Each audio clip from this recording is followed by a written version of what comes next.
करती हूँ और नदियाँ का पानी रगड़ती हूँ।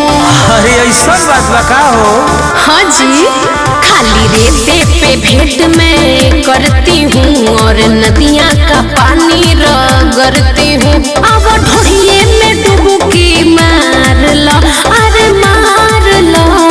चलो होने दे सही हार लो, बबी हो छवि उघार लो।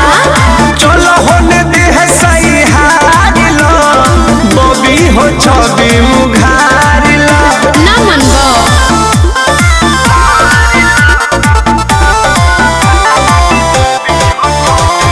Music by Arya Sharma.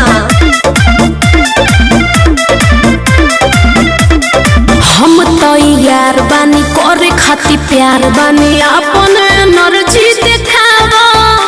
Energy देखबो जी हाँ, तो ठीक है बाबा। कली कच्चा नार बाड़ू, कोमल विचार बाड़ू, पहले तो मुंड बनाओ।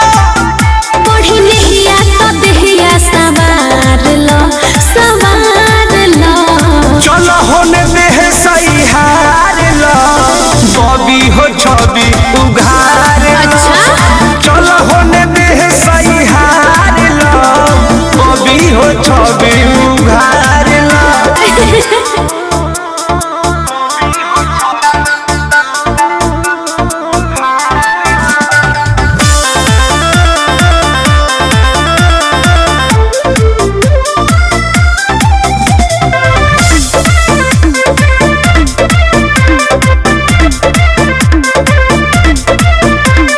कृष्णा बेदर्दिया प्रमोद प्रेमी हे छेनी के करो नहीं यूज। अरे यूज करब तो लगू भागे, बुझलू।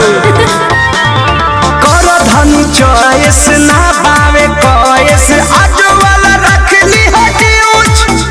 अब भीरी भीरी सटके लहार लो, लहार लो। चलो होने दे सही हार लो, बबी हो छवि उघार लो। चलो होने दे सही हार लो, बबी हो छवि उघार लो।